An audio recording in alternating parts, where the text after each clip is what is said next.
Speaking to this medium, pioneer of the rehabilitation on behalf of the International Women's Club and wife of the British High Commissioner, Madam Karen Warrington, stated that charities generally related to children are selected annually for support by the group, and after a visit to the home, it was decided that the support towards sanitation facilities was in order. I came here just short of 2 years ago and felt the atmosphere and the investment in the children, particularly the rehabilitation, the striving for equality for people with disability and trying to find them a way to gain education and gain a chance to make their own livelihoods was all very impressive. So all of the kind of ethics and values that we saw in Cheshire Home, I very much felt at home with and something that I could support. Personally, I took that back to the International Women's Club. The International Women's Club were aware of Cheshire Home, some of my colleagues, so we made a visit and decided we would like to help. The funds that are raised from ISAT, who have a monthly quiz night where money is collected. Each year that money is spent on an organisation, usually around children. And for the money that was raised in 2017, it's taken a while to get everything organised with elections and one thing and another, but that money was put to this. So we jointly funded it.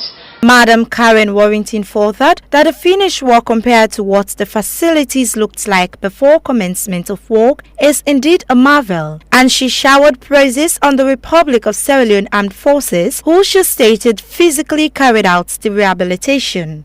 Our staff did a little bit more because they did the physical work, but we're absolutely delighted that we can work hand in hand. It's not just aid being handed down, this is really Sierra Leoneans helping Sierra Leoneans with a bit of support from the international community, and I think that's what we really like about it. Seeing the bathrooms today, you really need to see the before and the after shots together because it's remarkable. For example, the girls' blocks, the shower was not accessible to anyone in a wheelchair. The depth of the tiling was about this far of a step to get over, which meant the house mothers had to lift. There was no independence for the young women and girls. Now they can be independent.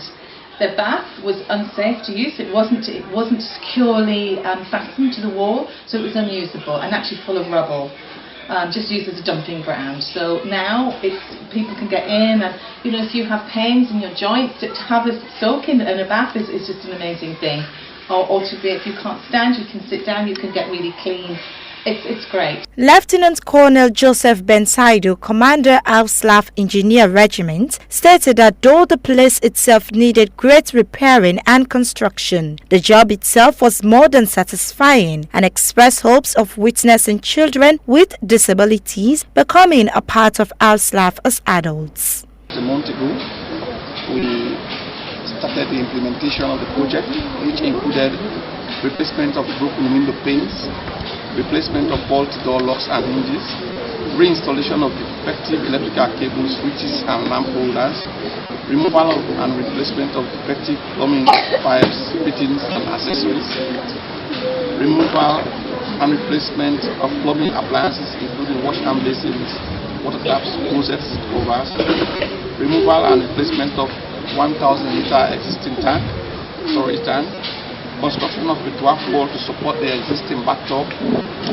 fixing floor tiles at specific locations within the female toilet, internal painting to walls and soffit to ceiling of toilet and corridors leading to the toilet, and also fixing of tiles against the supporting dwarf wall within the female toilet, and construction of a ramp at shower room for female children with disability. And I'm happy to say within the 3 weeks of our stay here, we were able to implement the project. We had a good interaction with the kids. They will come salute us. Some of them want to be soldiers. And we hope one day they will grow up in their different careers to see some of them in our old time or old age in the RSF. Maybe they'll point us out.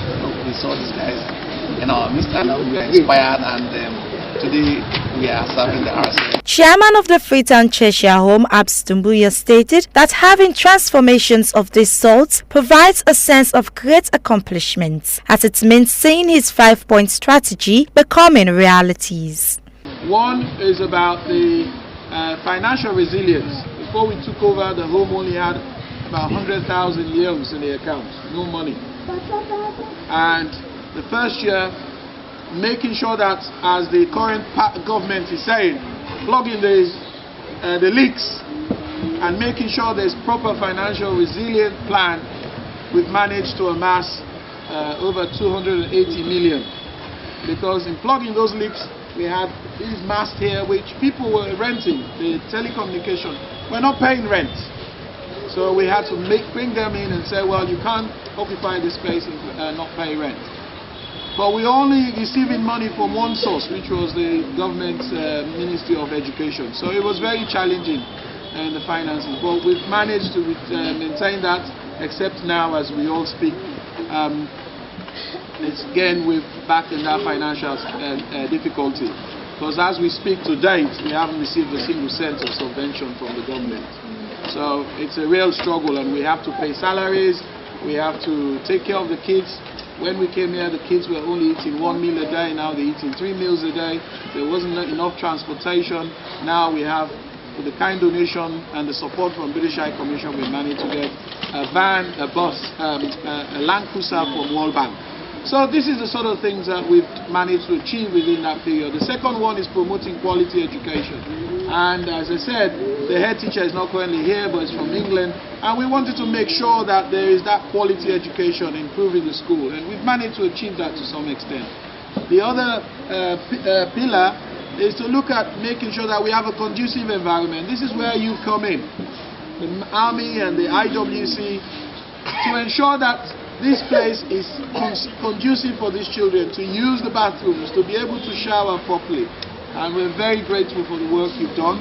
The home that has been a shelter for children with disabilities for over 50 years now also contains a workhouse made of a tailoring and design making shop for slippers and handbags, as well as libraries and more. Kallay reporting for Star.